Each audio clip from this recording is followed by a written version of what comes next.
Pemirsa, kembali lagi di Hidup Sehat. Itu dia tadi tayangannya. Ternyata wanita juga itu memiliki jakun. Cuman yang pada pria yang akan terlihat atau condong. Gimana Sheila, kamu tadi ngelihat Iya, aku lihat liputannya? ternyata memang ya wanita juga punya jakun ya. Mungkin memang tidak terlihat aja karena memang tidak terlihat banget seperti laki-laki. Betul, dan ini merupakan tanda-tanda pubertas juga gitu. Nah, kali ini ngomong-ngomong masalah pubertas. Ya.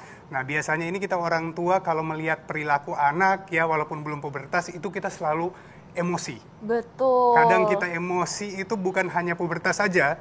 Nah, tapi memang kadang-kadang anak kecil juga kan? Iya, anak kecil juga. Apalagi mungkin apa yang dilakukan anak-anak tidak sesuai sama ekspektasi orang tua. Nah, tapi ini mungkin bisa memicu gangguan mental atau tidak. Pasti masyarakat penasaran nih. Ini kita lihat dulu liputannya berikut ini.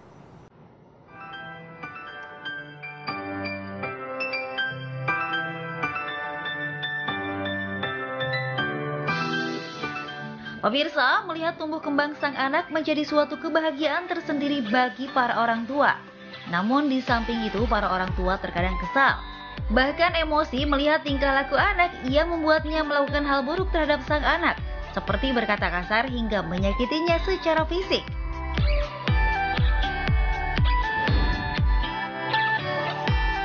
Orang tua yang memiliki riwayat gangguan kecemasan, depresi, gangguan obsesif kompulsif dan stres yang tinggi cenderung akan melakukan tindakan kasar dan terlalu reaktif pada sang anak. Nah, yang stres secara alamiah inilah yang akan memicu respon tubuh untuk bereaksi menghadapi ancaman. Dan hal tersebut bisa ditunjukkan dengan caranya bersikap yang tak sepatutnya kepada sang anak.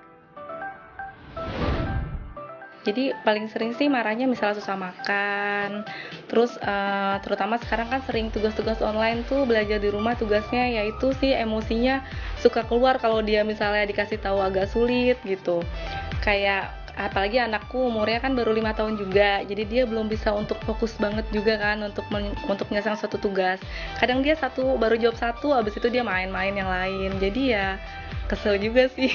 Aku kebetulan maksudnya bukan yang suka nyubit atau mukul gitu ya, paling pernah sih marah banget kalau saat dia belajar itu posisi yang aku bilang tadi ya, aku marahnya aku kesel bukunya aku agak gebrak gitu di meja, megang anak sendiri seharian, kebetulan mbaknya juga kan pulang kampung juga, jadi ya berasa sih kalau ternyata tuh memang kita ngelihat orang nyuapin dia misalnya kayaknya gampang, tapi kalau kita sendiri orang tua kayaknya gregetan gitu, susah, misalnya dia makannya susah atau apa, kita lebih emosi dibandingkan orang lain gitu.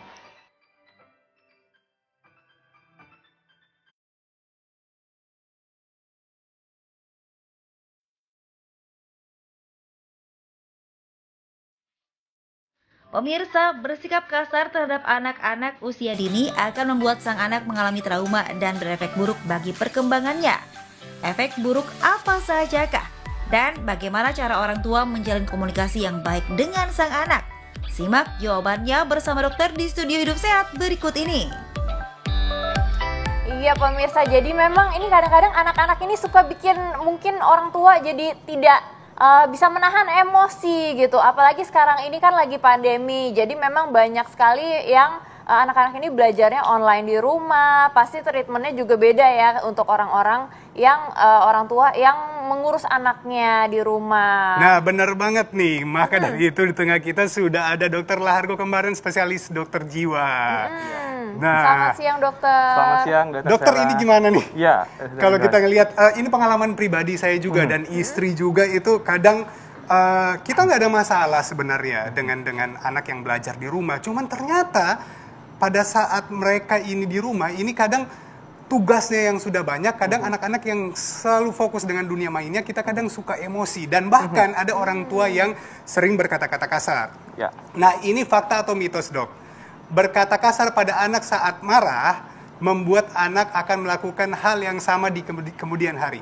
Iya, itu fakta, Dokter Rizal gitu ya. Wow. Jadi artinya ketika di tengah pandemi ini, tentunya situasi berubah. Dan situasi yang berubah ini membuat kita perlu menyesuaikan diri dengan keadaan. Dan seringkali muncul emosi-emosi di dalam diri kita, termasuk marah tersebut.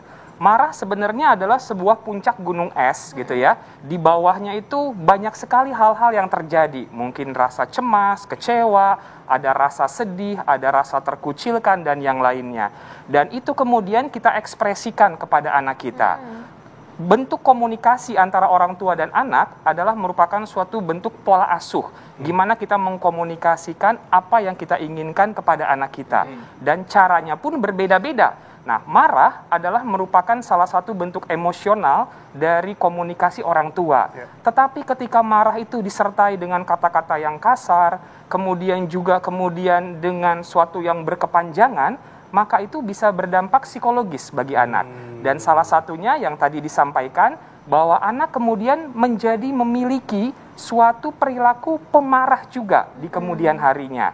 Nah, inilah yang perlu kita waspadai sebagai orang tua, sehingga gimana cara kita berkomunikasi dengan anak, itu tentunya perlu dipelajari terus-menerus, sehingga kemudian anak kita tetap bisa bertumbuh dan berkembang menjadi anak yang baik ke depannya. Oke, ini memang anak itu sebagai sponge ya dok ya, jadi itu Yes. menyerap apa yang orang tuanya berikan ya dok ya. Benar Nah sekali. ini sekarang kita akan membahas soal treatmentnya yang perlu diketahui oleh masyarakat di rumah. Jangan kemana-mana, sesaat lagi tetap di Hidup Sehat. Ya pemirsa, memang berarti banyak sekali hal-hal yang perlu diatasi dan juga perlu untuk diwaspadai sama orang tua. Makanya itu mengurus anak ini merupakan sebuah seni ya Dokter Rizal Bener ya. banget. Nah, kita balik lagi yang tadi, kalau ini seni berarti sebenarnya kita harus nikmatin juga gitu. Betul. Nah, ini mengenai anak-anak yang mungkin membuat orang tua yang jengkel, Dok. Nah, gimana, Dok? Ini banyak kan kekerasan secara verbal ataupun fisik. Nah, ini Dok, ada bedanya nggak Dok untuk efek dari kekerasan secara verbal ataupun fisik untuk perkembangan si anak? Ya, jadi kekerasan secara fisik dan juga secara verbal, dua-duanya memberikan suatu dampak bagi perkembangan anak. Kekerasan secara fisik itu jelas akan melukai tubuh si anak secara fisiknya, dan bukan tidak mungkin bisa ada hal-hal yang fatal yang kemudian terjadi akibat kekerasan yang fisik yang dilakukan oleh orang tua. Sementara kekerasan secara verbal itu lebih mempengaruhi kondisi mental, kondisi psikologis dari si anak. Keduanya sama pentingnya, dan sebagai orang tua tentunya kita perlu menghindari berbagai kekerasan fisik dan verbal pada si anak ini. Karena anak ini adalah investasi bagi masa depan kehidupan keluarga, orang tua, dan juga negara. Mereka adalah aset yang perlu kita jaga dengan baik. Dan jangan sampai orang tua tuh melakukan kekerasan fisik ataupun verbal yang nantinya membuat kehidupan perkembangan si anak ini menjadi tidak baik. Saya banyak sekali mendapatkan pasien-pasien yang mengalami depresi, gangguan kecemasan, atau melakukan perilaku kekerasan di masa dewasanya, ternyata dia punya riwayat menjadi korban perlakuan kekerasan dari orang tuanya. Dan inilah yang harus kita hindarin, karena dampak yang ditimbulkan dari kekerasan fisik dan juga verbal adalah jangka panjang. Nah, oleh karena itu, kita sebagai orang tua adalah orang tua yang tepat pasti untuk anak kita. Dan kita perlu mempelajari teknik dan pola berkomunikasi yang baik. Marah-marah dengan kata-kata yang kasar harus dihindari oleh setiap orang tua. Nah, efek gangguannya itu seperti apa Dok untuk efek gangguan mental ke anaknya ini? Ya, jadi perkembangan mental pada anak sangat dipengaruhi oleh apa yang ditangkap oleh otaknya. Otak manusia termasuk di usia anak itu masih dalam tumbuh kembang. Ada bagian untuk mengontrol diri, ada bagian yang menjadi pusat emosi, ada bagian yang menjadi pusat memori. Ketika anak mendapatkan suatu peristiwa yang traumatis dalam hidupnya, maka itu akan terekam di bagian otaknya. Dan terjadilah suatu peristiwa traumatis yang menimbulkan suatu efek yang ditimbulkan oleh anak. Pertama, anak bisa fight atau dia agresif menjadi marah-marah. Atau anak bisa flight, mengurung diri, lari. Bisa juga anak freeze, diem, bengong, nggak tahu apa yang akan dikerjakan. Nah, semua efek ini kalau terjadinya berkepanjangan, tentunya bisa memunculkan berbagai masalah dan gangguan jiwa di kemudian hari. Inilah yang perlu kita hindari. Betul. Nah dok, ini kadang-kadang memang masalah orang tua ini kan banyak ya dok ya, bukan cuma untuk mengurus anak aja, tapi mungkin ini ada latar belakang juga, apalagi sekarang lagi pandemi dok, pastinya tuh ada masalah ekonomi, terus bisa jadi juga ada masalah dengan pasangannya, dengan kerabat kerja, dan mungkin itu memang memicu orang tua lebih gampang emosi dok. Nah itu gimana dok solusinya nih supaya emosinya tuh nggak ke anak gitu, karena kan pastinya kita juga sebenarnya nggak mau menyakiti anak. Gimana supaya masyarakat paham solusinya dok? Ya, jadi di tengah kondisi yang banyak tekanan dan masalah seperti ini, tentunya merasakan marah, sedih, kecewa gitu ya, itu adalah merupakan hal yang wajar, yang alamiah. Dan itu adalah hal yang normal, selama itu tidak terlalu berlebihan dan juga berkepanjangan. Yang terpenting bagaimana kita bisa memanajemen emosi kita dengan baik. Stress management, anger management, itulah yang perlu kita latih. Nah, kalau untuk manajemen marah, yang pertama bisa kita lakukan adalah kenali pemicunya, triggernya. Misalnya kita punya masalah di kantor, masih emosional, masih tidak enak. Ini kalau saya pulang ke rumah, saya kayaknya akan terpancing nih oleh anak saya. Coba untuk menahan diri, untuk mengambil jarak sebentar gitu ya, dengan masalah tersebut. Ketika sudah tenang, baru kita kembali ke rumah. Atau trigger-trigger yang lain yang bisa memicu kita. Dengan mengenali pemicunya, maka kita akan lebih mudah mengontrol emosi kita. Yang kedua adalah melakukan time out. Jadi ketika kita rasa, kok emosi dan marah saya semakin memuncak nih, coba melakukan hal yang berbeda terlebih dahulu, sehingga terjadi cooling down, dan itu akan bisa meredakan amarah dan emosi kita. Atau melakukan pengalihan. Waduh, ini aku mulai marah-marah nih, mulai emosi, kata-kata kayaknya udah mulai agak kasar. Coba dialihkan melakukan hal yang berbeda. Jalan-jalan santai di sekitar rumah, menonton misalnya, atau berolahraga, atau menyiram tanaman.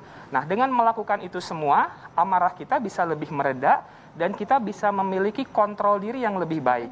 Sehingga efek-efek negatif dari amarah yang memuncak itu bisa dihindari pada akhirnya. Ini amarah seperti apa sebenarnya yang membuat efek-efek negatif ini kepada anak? Karena kan kadang ya kita ada saat-saatnya juga yang kita harus marah, tapi terukur gitu. Yang seperti apa nih dok yang bisa mengganggu kejiwaan anak? Ya, jadi marah pada orang tua itu sebenarnya adalah hal yang wajar, boleh dilakukan. Tetapi ketika marah itu mengeluarkan kata-kata yang kasar, memberikan label-label negatif kepada anak, bahkan juga kekerasan itu dilakukan secara verbal dan fisik, maka itulah yang memberikan dampak psikologis bagi si anak. Dan ini yang perlu dihindari. Jadi hindarilah suatu bentuk amarah yang terlalu berlebihan dan membuat anak itu menjadi terluka secara psikologis. Atau kalau kita memang sudah marah dengan kata-kata yang seperti itu, coba lakukan komunikasi dengan situasi yang tenang, dan jelaskan mengapa kita bersikap demikian kepada anak. Sehingga anak kemudian bisa mengerti, oh iya ya, papa dan mamaku nih marah karena nggak suka dengan perilakuku yang seperti ini. Dan kemudian hari dia akan mencoba tidak melakukan hal tersebut. Sehingga akhirnya orang tuanya tidak kemudian terpicu amarahnya.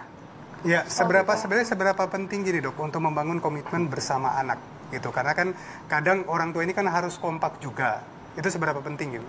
Ya, sangat penting sekali pola asuh yang diterapkan oleh orang tua itu harus kompak kepada anak. Jangan sampai kadang-kadang sama mamanya dimarahin, tapi sama papanya dibelain gitu ya. Nah, ini akan menimbulkan suatu dampak yang kurang bagus juga. Jadi, kedua orang tua itu perlu memiliki suatu komitmen bersama, kesepakatan hal-hal apa yang tidak boleh dilakukan oleh anak, hal-hal apa yang diperbolehkan. Sehingga anak pun tahu aturan dan batasan-batasan yang tegas di dalam keluarga tersebut. Oke, dok, ini terakhir nih untuk masyarakat. Mungkin ada tips-tips apa yang boleh dilakukan ke anak kita dan apa yang memang harus dihindari, dok. Ini karena tadi kan dokter udah bilang ya, anak itu merupakan aset keluarga. Betul sekali. Berarti memang sangat penting sekali nih, gimana dok? Ya, jadi di tengah kondisi yang sekarang ini, pola asuh kepada anak itu menjadi hal yang sangat penting sekali. Yang pertama harus dilakukan adalah dampingilah anak dengan sepenuh hati kita. Karena mereka pun saat ini menghadapi situasi yang tidak nyaman. Mereka terpisah dengan teman-temannya, harus belajar dari rumah, nggak bisa berkumpul dan bermain. Mendampingi anak dengan sepenuh hati, artinya kita hadir di setiap kondisi anak kita, memfasilitasi tumbuh kembangnya dengan baik. Kemudian ketika muncul suatu masalah-masalah dalam kehidupan sehari-hari, ada perilaku anak yang nggak sesuai dengan yang kita harapkan, cobalah untuk melihat perilakunya, bukan orangnya. Jadi fokus kepada perilaku, oh mama nggak suka kalau kamu tadi tiba-tiba banting pintu, kamu boleh jelasin nggak? Kenapa tadi kamu melakukan ini? Nah, dengan kita fokus kepada perilaku, kita bisa kemudian merasakan, oh ternyata dia ada masalah tadi waktu belajar di Zoom sama temennya, ada gangguan sinyal, oh dia ada tugasnya yang terlalu banyak. Nah, dengan begitu kita mulai fokus kepada mencari solusi, sehingga dengan demikian perasaan anak menjadi lebih tenang dan perilakunya pun akan bisa menjadi lebih baik tentunya. Nah, baik, terima kasih banyak Dokter Argo. Ini luar biasa banget, kita sebagai orang tua jadi tahu bagaimana tips-tips untuk mendidik anak kita dan tidak emosi kepada anak kita.